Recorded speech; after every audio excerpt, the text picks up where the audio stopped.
اور علی اکبر، جن کی ولادت کی مناسبت سے آج کی تقریب، یہ اس حوالے سے کربلا کی تیاری کہ جیسے ایک بار کسی نے محمد حنفیہ سے پوچھا تھا کہ تمہارا بابا ہر جنگ تمہیں بھیج دیتا ہے، حسن و حسین کو کیوں نہیں بھیجتا؟ تو جواب یہی تھا نا کہ حسن و حسین تو رسول کے بیٹے ہیں، بابا کا بیٹا تو میں ہوں، جس طرح میرا بابا ہمیشہ رسول کی حفاظت کرتا تھا اسی طریقے سے میری ذمہ داری ہے کہ میں رسول کے بیٹوں کی حفاظت کروں، تو اسی چیز کو آگے بڑھائی۔ تو حسین رسول کے بیٹے ہیں، حسین کا بھی ایک بیٹا کربلا میں ہونا چاہیے جو حسین کو کربلا کے جہاد میں حسین کا پارٹیسپیشن دکھا۔ علی کا نائب عباس موجود ہے، فاطمہ کی نائب زینب کبریٰ موجود ہے، تو حسین کا نائب کون؟ سجاد نہیں، سجاد تو وہی امامت ہونے کے اعتبار سے رسالت کا نائب بنے۔ جناب شہر بانو وہ آقا حسین کی دلہن بنی، وہ سجاد پیدا ہوئے جو کربلا کا پورا جہاد حسین نے کیا، تو کربلا کو بچانے والا جہاد سجاد نے کیا۔ مگر جناب شہر بانو کا انتقال چوتھے امام کی ولادت کے فوراً بعد ہو گیا تھا۔ اب حسین کی دوسری شادی کے لیے تلاش شروع ہوئی لڑکی کی۔ وہ غلطی کی اصلاح کرتے ہوئے بھی میں رہا اپنے ٹاپک کے اوپر۔ اب لڑکی کی تلاش شروع ہوئی۔ ہمارے یہاں مولا علی کی بیوی کی تلاش بہت پڑھی جاتی ہے، حق بھی ہے پڑھی جائے، جناب عقیل ام البنین، سارا واقعہ میں نے کل پڑھا۔ اب اس انداز سے دوسری تلاش شروع، اب حسین، اب علی نہیں، اب حسین۔ سجاد امام وقت، سجاد کو کربلا میں شہادت نہیں دینا، سجاد کو کربلا کے اندر سے کوفے اور شام میں جا کے کربلا بچانا۔ کربلا کا ایک شہید چاہیے جو حسین کو ریپریزنٹ کرے۔ اور جیسا کہ میں نے کل کہا کہ عرب میں حسن و جمال کے اعتبار سے بہترین قبیلہ مانا جاتا تھا قبیلہ بنو ثقیف۔ ہر قبیلے میں اچھے اور برے لوگ ہوتے، مختار اسی قبیلے کے تھے۔ اب تو ماشاءاللہ آپ نے مختار نامہ دیکھ لیا اور پوری ہسٹری سمجھ میں آ گئی۔ سمجھدار مجمع ایک جملہ کہنے کی ضرورت تو نہیں ہے، لیکن پھر بھی کہہ دیتا ہوں کہ یہ جتنی سیریل جب بنائی جاتی ہیں، جب یہ سیریل کی شکل اختیار کرتی ہیں تو بہرحال ٹیلی ویژن کے یا فلم کے یا ڈرامے کے کچھ ریکوائرمنٹ ہے، تھوڑا بہت ہی ایسا کوئی میجر چینج نہیں، لیکن مائنر چینج ہسٹری میں کرنا پڑتا۔ تو مختار نامہ دیکھیں کہ معصومین کی جو سیریل ہے کہ اصحاب کہف کی ہے جناب یوسف کی، اس میں کہیں کہیں کچھ ایسی باتیں ہیں جو ممبر پر آپ دوسرے طریقے سے سنیں گے۔ ہر سمجھدار آدمی جانتا ہے، آپ تو ایسی میں مثال دینے جا رہا ہوں جو ممبر کی توہین ہے، کہ یہاں پہ جو بھی بیسٹ سیلر ناول ہوگا پھر اس کی فلم بنے گی ہالی ووڈ، لیکن تھوڑا سا چینج کرنا پڑتا۔ وہ تو فکشن ہے، فیکٹ تو چینج نہیں ہونے چاہیے، لیکن تھوڑا۔ یہ اس لیے میں نے کہا کہ بعض لوگ یہ سوال میرے پاس لے کے آتے ہیں، مولانا آپ نے مختار نامے میں یہ پڑھا ہے، سیریل میں یہ دکھایا گیا، تو واپس آ جائیے کہ مختار نامہ جناب مختار اسی قبیلہ بنو ثقیف کے تھے، اور کائنات کی تاریخ کے بدترین ظالموں میں سے بھی ایک اسی قبیلے کا ہے، حجاج ابن یوسف۔ البتہ دشمنان اہل بیت وہ ہیں کہ ہم کہہ تو دیتے ہیں کہ فلاں کے بیٹے ہیں، فلاں قبیلے سے ہیں، اکثر کا نام و نسب ثابت نہیں ہے، تو واپس اصل بات ہے قبیلہ بنو ثقیف حسن و جمال کے لیے بہت مشہور تھا، اور اب بہت احتیاط کی منزل آئی ہے۔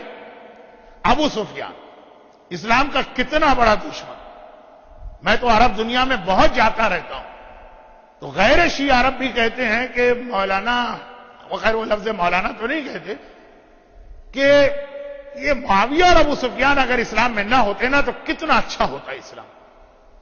ہمارے یہاں انڈیا پاکستان میں بہت تعصب ہے، آپ ایک لفظ ان کے خلاف نہیں بول سکتے۔ معاویہ صاحب تو خال المومنین، مومنوں کے ماموں کہلاتے ہیں، ہمیں اپنے کسی ماموں کو نہیں پتا، لیکن خال المومنین یہ لقب ہے ان کا۔ اور وہ موضوع کے اندر رہ کے بات کر رہا ہوں، ادھر ادھر نہیں جا رہا ہوں۔ ابو سفیان کی دو بیٹیاں بڑے اچھے گھروں میں تھیں، ایک تو خیر رسول خدا کی بیوی بنی ام حبیبہ، جن کی اصل قبر مدینے میں ہے، لیکن سیریا میں بھی ان کی قبر کی زیارت کرائی جاتی ہے، لیکن ایکچوئل جو ام حبیبہ ہیں وہ مدینے میں دفن ہے، یہ ابو سفیان کی بیٹی ہیں۔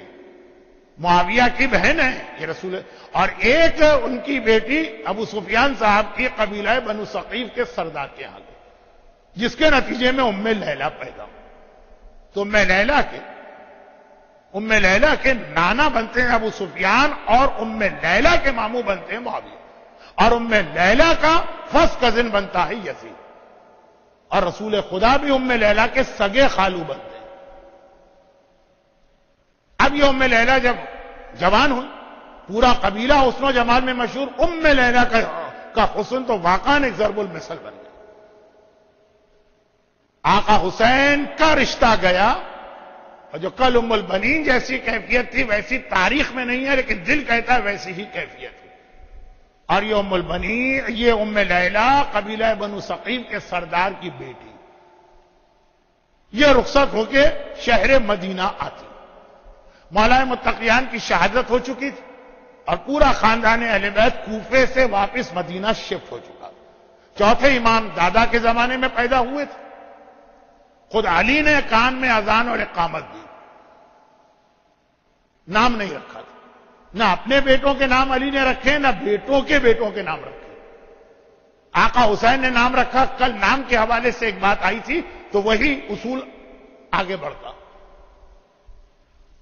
آقا حسین کے جتنے بیٹے ہیں سب کے نام علی، جتنی بیٹیاں ہیں سب کے نام فاطمہ۔ پھر پہچان کے لیے ساتھ میں ایک لقب لگتا ہے، علی الاکبر، علی الاصغر، علی عبداللہ، علی اوسط۔ اور بیٹیوں میں پہچان کے لیے فاطمہ کبریٰ، فاطمہ صغریٰ، فاطمہ سکینہ، لیکن سب کے نام علی اور سب کے نام فاطمہ۔ کسی نے پوچھا تھا کہ مولا کوئی ناموں کی شارٹیج نہیں ہے، آپ نے ایک بیٹے کا نام علی رکھا، اب نام چینج کر۔ کہا میرے 100 بیٹے ہوں گے تو 100 کا نام علی رکھوں گا، 100 بیٹیاں ہوں گی 100 کا نام فاطمہ رکھوں گا۔ علی سے بہتر نام بتاؤ کہ مجھے نام بدلنے کی ضرورت پڑے، فاطمہ سے بہتر نام بتاؤ کہ مجھے اپنی بیٹیوں کا نام بدلنے کی ضرورت پڑے۔ یہ حسین کی اپنے باپ اور ماں سے عقیدت کی وہ انتہا تھی، جو آج ویسٹرن کنٹریز کے شیعہ بالکل بھولے جا رہے ہیں۔ باپ اور ماں سے زیادہ فضول، ٹریش، کچرا ٹائپ کی چیز گھروں میں کوئی نہیں رہی۔ جب تک وہ جوان ہے اس وقت تک بینیفٹ، جب وہ بوڑھے ہوتے ہمیں ان کی خدمت کرنا۔ ایک باپ ایک ماں 10 بچوں کو پال لیتے ہیں، 10 بچے مل کر ایک باپ اور ماں کو ٹائم نہیں دے پاتے۔ اب یہ چھوٹی چھوٹی باتیں ہیں، لیکن بہرحال میں اپنے موضوع پہ رہتا ہوں۔ پہلا بیٹا باپ کی زندگی میں، یعنی حسین کا پہلا بیٹا اپنے بابا علی ابن ابی طالب کی زندگی میں پیدا ہوا۔ اذان اقامت یقیناً علی نے دی، نام حسین نے رکھا۔ بابا میں اس کا نام آپ کے نام پہ رکھنا چاہتا ہوں۔ جناب شہربانوں کا انتقال 10 دن کے اندر ہو گئے، چوتھے امام کی ولادت۔ لیکن 4 سال کے بعد جب مولا علی کی شہادت ہو گئی، یہ خاندان پلٹ کے مدینے آئے۔ اب حسین کی دوسری شادی ہوتی ہے قبیلہ بنو ثقیف کے سردار کی بیٹی ام لیلہ سے۔ خاندان بنی ہاشم خود بہت خوبصورت خاندان، لیکن ام لیلہ تو اس خاندان میں بھی شہزادی کہلاتی۔ اور یہاں آنے کے بعد اگلے ہی سال اللہ نے پہلی بیٹی دی، پہلے بیٹی پیدا ہوئی، جو ہمارے ہاں لوگوں کے چہرے اتر جاتے ہیں، اور قرآن کی آیت بھی کہ جب کسی کو یہ خبر ملتی ہے تمہارے ہاں بیٹی پیدا ہوئی، فظل وجهه مسودا، اس کا چہرہ کالا پڑ جاتا۔ پہلے بیٹی پیدا ہوئی، اس کا نام فاطمہ رکھا، اور یہی تاریخ میں آگے چل کے فاطمہ کبریٰ کہلاتی، جن کی شادی کا بیان بھی پہلی اسپیچ میں آ چکا۔ اور اگلے سال پھر اللہ نے دوسرا بیٹا عطا کیا۔ مولا حسین نے تو اپنا اصول بتا دیا تھا، اس کا نام بھی علی رکھا گیا۔ شروع میں یہ علی اکبر نہیں کہلایا، کیونکہ اس وقت تک جناب زینب کی شادی کو کئی سال بھی ہو چکے تھے، ان کے اولاد کوئی نہیں تھی۔ زینب کا اور حسین کا گھر مدینے میں دیوار برابر ہے، اور وہ پرانے زمانے کی دیواریں جس کے اندر یہ 2 گھروں کے بیچ میں ایک ہی کامن وال ہوتی ہے، اور جس کے اندر راستہ ہوتا ہے، باہر جانے کی ضرورت بھی نہیں، گھر سے دوسرے گھر میں جاؤ۔ زینب نے کہا بھیا میری کوئی اولاد نہیں، برابر میں ہی گھر ہے، اس کو میں پال لوں۔ اب میں محاورتاً بھی کہہ رہا ہوں اور حقیقتاً حسین کو زینب سے اتنی محبت ہے کہ حسین زینب جان مانگے تو بھائی دے دے، خالی اولاد مانگی ہے حسین نے یہ علی زینب کو دے دی۔ وہ علی زینبی کہلانے لگے کافی عرصے تک، مدینے کے لوگ یہی کہتے تھے زینب والا علی، پہچان کے لیے کہ وہ پہلا علی شہربانوں کا، یہ علی زینب والا۔ اور پھر جب علی اصغر کی ولادت ہوئی تو اکبر اور اصغر بنے۔ اسی لیے کہا جاتا ہے کہ علی اکبر کی ساری زندگی زینب کے گھر میں گزری، اور میں لیلا بہت خوش ہوں، ان کو معلوم ہے کہ زینب کس کا نام، یہاں تک کہ حضرت عباس نے علی اکبر کو اپنی خصوصی شاگردی میں لیا، اور علی اکبر کے حوالے سے 2-3 جملے ہمارے یہاں بہت مشہور ہیں۔ پہلا یہ کہ شبیہ رسول خدا تھے، یہی وجہ ہے کہ آخری رخصت کے وقت بھی خاندان کی ہر بیوی نے آ کر اکبر کے چہرے کی زیارت کی۔ کوئی کربلا کی شہادت، علی اکبر کی شہادت کا بیان وقت نہیں، یعنی وقت تو ہوگا، موقع نہیں ہے کہ یہ ولادت کا جشن منایا جا رہا، لیکن کہا جاتا ہے کہ کربلا کے سارے مجاہدوں اکبر و واحد مجاہد تھا کہ جس کی رخصتی کے موقع پر اور میدان جاتے وقت ایسے واقعات پیش آئے جو کسی اور مجاہد کے لیے نہیں آئے۔ پہلا یہ کہ سب سے زیادہ ٹائم خیموں میں اکبر نے لگایا۔ یہ حمید ابن مسلم جو رپورٹر ہے یزید کا، وہ یہ کہتا اتنی دیر ہو گئی، اور خالی دیر نہیں، پردہ اٹھتا ہے خیمے کا اور گر جاتا۔ ایک ایک بی بی اکبر کی زیارت کرنا چاہتی ہے، اکبر کی بھی زیارت ہو جائے، رسول خدا کی بھی زیارت ہو جائے۔ کربلا کا یہ وہ واحد مجاہد ہے جس کو بھیجتے وقت حسین عمر سعد کے حق میں بد دعا دی، اے خدا عمر سعد کی نسل کو قطع کرے جس طرح وہ میری نسل کا خاتمہ چاہتا۔ یہ واحد مجاہد ہے کہ جب یہ مقتل جا رہا تھا حسین پیدل اکبر کے گھوڑے کے پیچھے پیچھے چل رہے،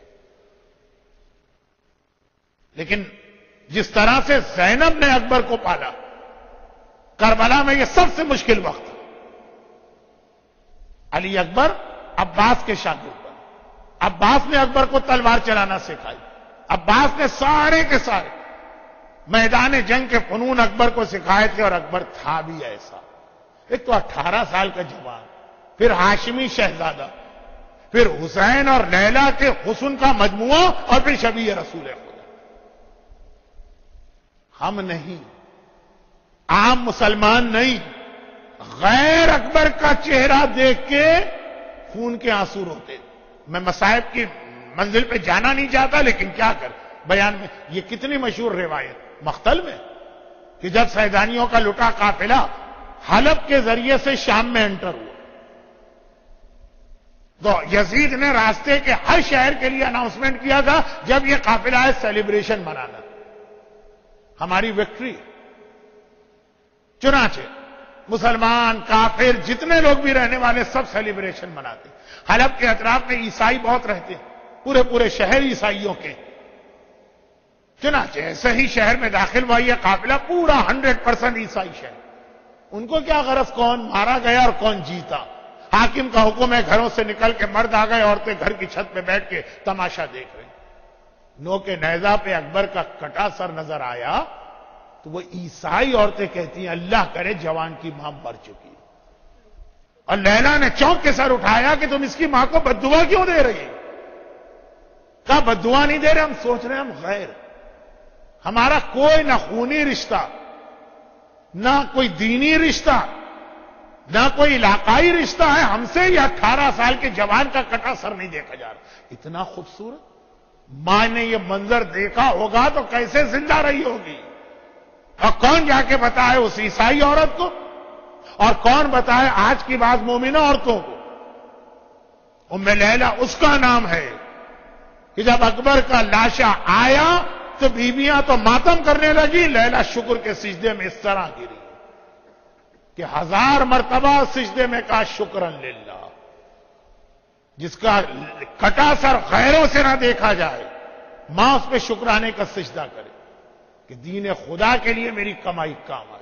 وہ عیسائی عورتوں کو تو یہ سمجھ میں ہی نہیں آ سکتا کیا چیز، آج بہت سی مومنہ عورتوں کو بھی سمجھ میں نہیں آ سکتا مومن مردوں کو بھی سمجھ میں نہیں آتا. اور اسلام یعلو ولا یولا علیہ 5 تقاریر کا خلاصہ آقا حسین کا یہ فرمان. یاد رکھو اسلام سب سے بلند ہے, اسلام سے بلند کوئی نہیں. ہر چیز اسلام پہ قربان ہوگی, اسلام کسی پہ قربان نہیں ہوگا.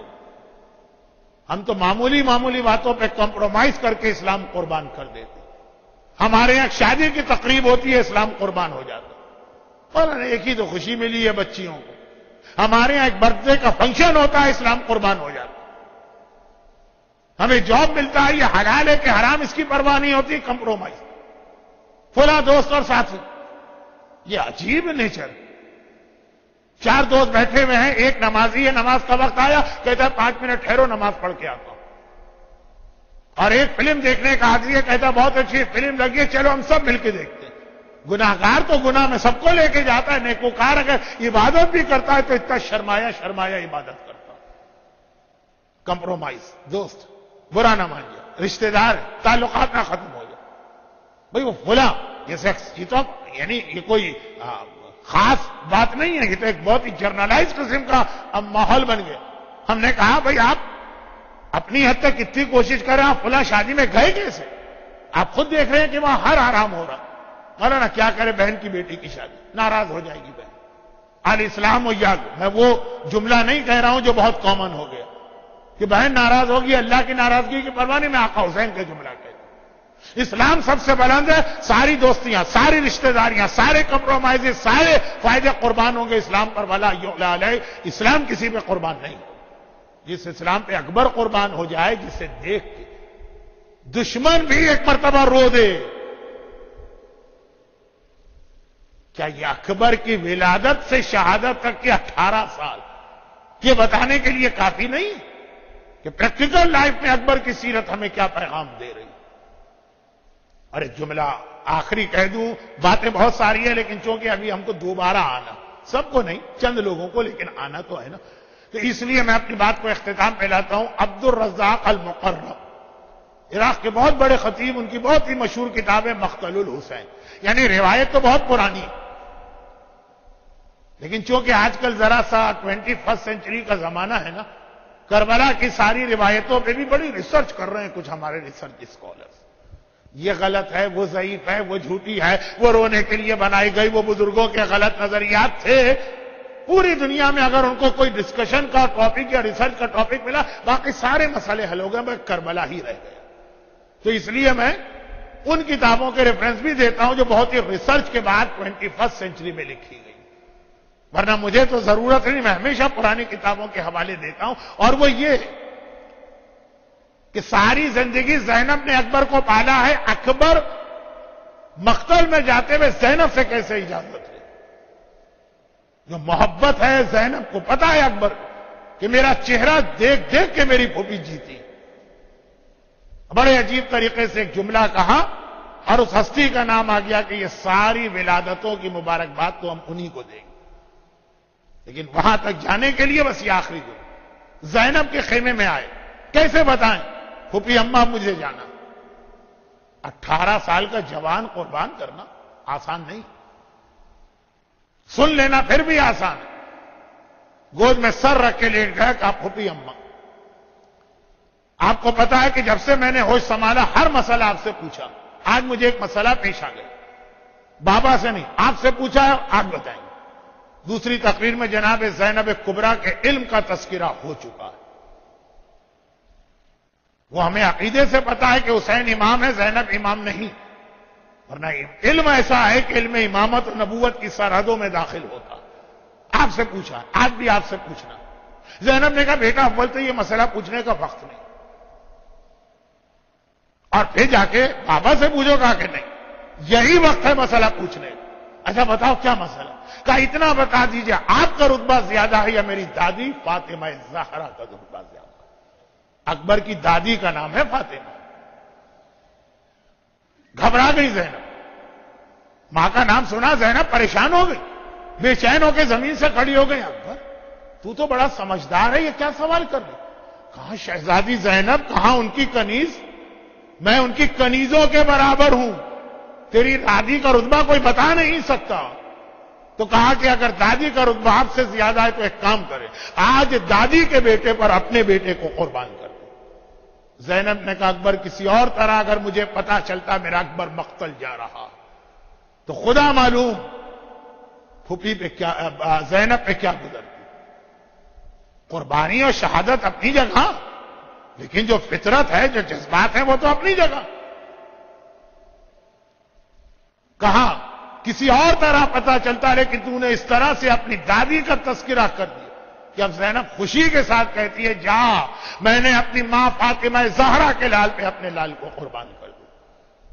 یہ ساری قربانیاں پلٹتی ہیں فاطمہ زہرا کی جانب، تو یہ ساری خوشیاں بھی پلٹتی ہیں فاطمہ زہرا کی جانب۔ معصوم میں 5 روزہ جشن کے سلسلے کی آج آخری تقریر مکمل ہوئی، مگر جیسا کہ میں نے شروع میں کہا کہ مشن کے اعتبار سے دیکھیں تو درمیان میں حسین ہے، جتنی بھی یہ ولادتوں کی خوشیاں ہیں یہ حسین کے مشن کے لیے، اور شخصیت کے اعتبار سے دیکھیں تو درمیان میں فاطمہ۔ آقا حسین کی ولادت کا جشن منایا، مبارکباد شہزادی کو دیں۔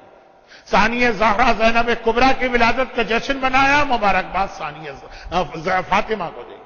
عباس کی ولادت کا جشن منایا، یہ تو کل کا موضوع بن گیا۔ مبارکباد ام البنین کو کم دیں گے، فاطمہ کو زیادہ دیں گے۔ اور اکبر اور قاسم، پہلی تقریر فاطمہ کی، بڑے بیٹے کے چھوٹے بیٹے قاسم کے لیے تھی، آخری تقریر فاطمہ کے چھوٹے بیٹے کے بڑے بیٹے اکبر کے لیے۔ قاسم 13 سال کے تھے اور اکبر 18 سال، یہ 2 پوتوں، ان سب کی خوشی بھی فاطمہ کو دیں۔ تو اللہم انی اسألک بحق فاطمہ و ابیہا و بالہا و بنیہا والسر المستودع فیہا، اے خدا تجھے واسطہ فاطمہ زہرا کا جنہیں تو نے حدیث کسا میں مرکز تعارف بنایا، تجھے واسطہ فاطمہ کے بابا رسول خدا کا، تجھے واسطہ فاطمہ کے شوہر علی مرتضیٰ کا، تجھے واسطہ فاطمہ کی معصوم پاک اور پاکیزہ اولاد کا، جو صاحبان ایمان آج کی اس محفل میں بیٹھے ہیں۔ خدا بندہ ان کو دنیا اور آخرت کی ہر آفت، ہر مصیبت، ہر پریشانی سے محفوظ فرما۔ خدا بندہ انہیں دنیا اور آخرت کی ساری راحتیں اور ساری خوشیاں نصیب فرما، البتہ غم حسین مرتے دم تک، قبر میں بھی، قیامت میں بھی، بلکہ جنت میں بھی ہم کو عطا فرما۔ خدا بندہ دنیا بھر کے صاحبان ایمان میں جو دنیا سے رخصت ہو چکے ہیں، خاص طور پہ آج کی تقریب میں جو لوگ ہیں ان کے مرحومین، بانی محفل کے خاندان کے مرحومین، اور اس دیوار پہ جو نام مرحومین کے ہیں، خدا بندہ ان سب کو اعلی علیین میں یہ خوشیاں خود فاطمہ زہرا اور اولاد فاطمہ کے ساتھ منانے کی توفیق عطا فرما۔ تمام صاحبان ایمان کو روزی کے ہر مسئلے سے محفوظ فرما، تمام صاحبان ایمان مومنین اور مومنات کو اولاد کی ہر پریشانی سے محفوظ فرما، ہمارے تمام بیماروں کو شفا کاملہ عطا فرما۔ پروردگارا ظلم بڑھتا جا رہا ہے، شہادتوں کا سلسلہ طویل ہوتا چلا جا رہا ہے، پاکستان اور پاکستان میں بھی کراچی ہو کے کوئٹہ ہو کے ڈیرہ اسماعیل خان ہو کہ پارا چنار ہو کے بلتستان ہو کے گلگت ہو، بحرین، سیریا، عراق، اور خاص طور پہ اس وقت جو 15 شعبان کے قافلے جا رہے ہیں اور ان پہ حملے ہو رہے ہیں، اور سعودی عرب، خاص طور پر یہ اور باقی دنیا میں جہاں جہاں مظلوم شیعان حیدر کرار ہیں ان پر ظلم کرنے والوں کو بے حق عباس، بے حق اکبر، بے حق فاطمہ نیست و نابود فرما۔ خدا بندہ دنیا بھر میں ہمارے تمام علماء خصوصاً مرج وقت آیت اللہ سیستانی اور رہبر مسلمین آیت اللہ خامنائی کے سائے کو ہمارے سروں پہ قائم و دائم فرما، انقلاب اسلامی ایران کی حفاظت فرما، پروردگار ہم سب کو سیرت اہل بیت پہ چلنے کی توفیق عطا فرما۔ خدا بندہ ہم سے کوئی ایسا گناہ نہ ہونے پائے جو معصومین کو یا وقت کے امام کو ہم سے ناخوش ہو، ناراحت کر دے، اور اگر پھر بھی گناہ ہو جائے تو جب فاطمہ اور فاطمہ کی اولاد کا واسطہ ہمارے ان گناہوں کو معاف فرما، اور ان تمام مظالم کے انتقام اور ان خوشیوں کو مکمل کرنے کے لیے مزہ تو اسی وقت آتا ہے نا جب وارث سامنے ہو، اور ہماری خوشیوں کو مکمل کرنے کے لیے فاطمہ کے وارث، فاطمہ کے بیٹے اپنی آخری حجت امام زمانہ کے ظہور میں تعجیل فرما۔ برحمتک یا ارحم الراحمین، وصلی اللہ علی محمد و